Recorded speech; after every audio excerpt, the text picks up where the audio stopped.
سلام دعنا هبلي كم يصنعكم خبركم تبلكتنا الساعات زمرزنا يوم حاصرت زيناتاتنا بكم كنبلينا نمكتالكم قدمنا نمسكن ناب تግራይ ዝጓዓዛ ዝነበራ ሸቐጣሸቐጥ ዝፀዓና መኻይን ኣብ ክልል ዓፋር ካብ ዝዕገታ ሻድሻይ መዓልተን ኣቁፂረን እተን ካብ ዝተፈላለዩ ከባቢታት ኢትዮጵያን ጅቡቲን ዝመጻ ናይ ጽዕነት መኻይን ኣብ ክልተ ሰለስተ ኬላታት ዓፋርን ኣምሓራን ተዓጊተን ዝርከባ ኮይነን እቲ ስጉምቲ የብልዕሊ ህዝብን ማሕበረሰብ ነጋዶን ዓብይ ሻቕሎት ፈጢሩ ከም ዝርከብ ቢቢሲ ጸብጺቡ ቢቢሲ ካብ ምንጭታቱ ዝረኸቦ ሓበሬታ እቲ ማዕገቲ ኣብ መስመር ዓፋር ጥራሕ ዘይኮነስ ብመስመር ክልል ኣምሓራን ወልድያ መስመር እውን ተዓጺ ከም ዘሎን ሳላሳ መኻይን ኣብ መንገዲ ተዓጊተን ከም ዘለዋን ይሕብር እተን ተሽከርከርቲ ሕጋውያን ምዃነን ዝገልጽ ሰነድ ከም ዘለወንን ምኽንያት እቲ ክልከላ ከም ዘይተገለጸንን ዝረኸብናዮ ሓበሬታ ይመላኸት ኤጀንሲ ንግድን ሰደድን ጊዜያዊ ምምሕዳር ክልል ትግራይ ትማሊ ናብ ሚኒስትር ዞባዊ ምትእስሳራትን ሚኒስትር ንግድን ኣብ ዝጸሓፎ ደብዳቤ ብዛዕባ እዚ እገዳ መብርሂ ከም ዝሓተተ ዝዝከር እዩ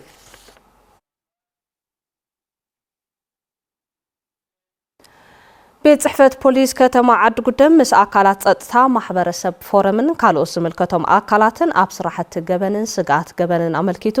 ግምገማዊ ስልጠና ኣካይዱ ኣዛዝ ፖሊስ እታ ከተማ ተጋዳላይ ሙሉ ብርሃን ስጋት ገበናት ምስ ሕሉፍ ዓመት እንትነጻጸር ሎም ዓመት ዝሓሸ እኳ እንተኾነ ስራሕትኻ ብትልሚ ኣብ ምፍጻምን ኣባላት ዓቕሚ ምዕባይ ስልጠናታት ብዘይ ምርካቦም ዓንቀፍቀፍ ከም ዝነበረ ሓቢሮም ኣፈ ጉባኤ ከተማ ዓዲ ጉደም መምህር ጣዕማ ኣባዲ ብወገኖም ገበንን ስጋት ገበንን ንምቕናስ ማሕበረሰብ ፎረምን ፖሊስን ተዋዲድካ ዝስራሕ ዘሎ ስራሕ ቀጻልነት ክህልዎን መንእሰይ ብሙሉእ ዓቕሙ ክሳተፈሉ ወለድን ማሕበረሰብ እታ ከተማን ሓጋዛይ ክኾኑን ጸዊዖም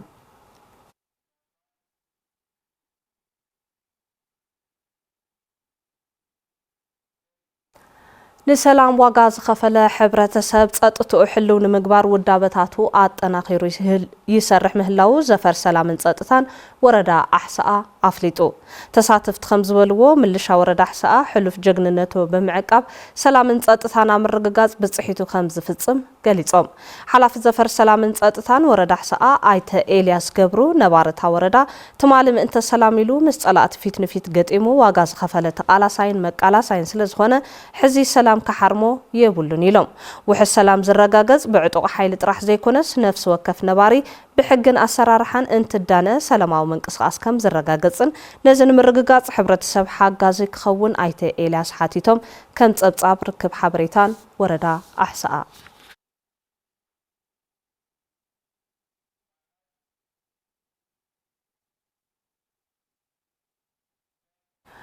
ኣብ ወረዳ ኣምባላጀ ጣብያ ተኽዓዝ ዝተዳለወ ኮምፖስት 21 ተመክሮ ልውውጥ ተኻይዱ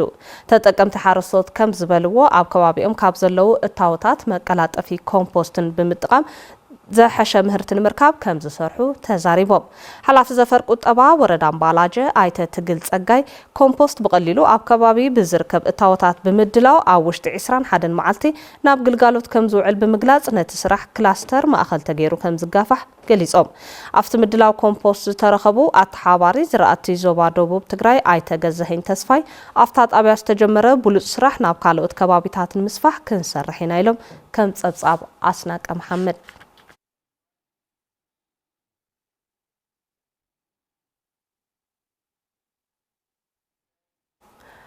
ኣንጻር ጆኖሳይዳዊ ወራር ዝተሰርሑ መስተንክራዊ ስራሕትታትን ውዕሎታት ጀጋኑ ብምስናድ ንወለዶ ምትሕልላፍ ኣካል ቃልሲ ይኽብሉ ሓይልታት ጸጥታ ትግራይ ተዛሪቦም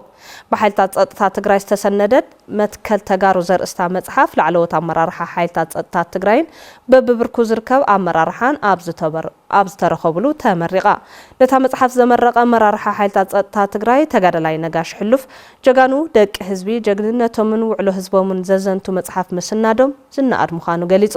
ተጋዳላይ ፍስሓ በየነ ብወገኑ ኣብ በዓል ጉንበት 20 ቀያ ጀጋኑ ንዝሰነዱ ተጋደልቲ ንኢዱ ከም ጸብጻብ ሪፖርተርና መለስ ኣባዲ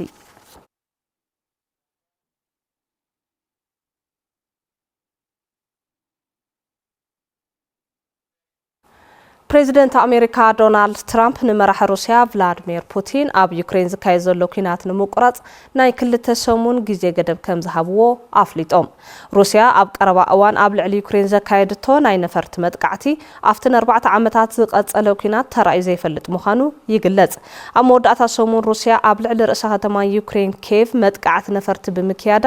13 ሰባት ክመቱን ከለዉ ህጻናት ዝርከብዎም ዓሰርተታት ድማ ቆሲሎም እዮም ዶናልድ ትራምፕ ስልጣን ካብ ዝሕዙ ንድሓር ብተደጋጋሚ ስጉምቲ ክወስዱ ከጠንቀቑ እኳ እንተጸንሑ ክሳብ ሕዚ ግን ዝተረኣየ ጭቡጥ ነገር የለን ክብል መሳርሕትና ወያንተ ብዙነ ንቢቢሲ ተወኪሱ ጸብጺብልና ኣሎ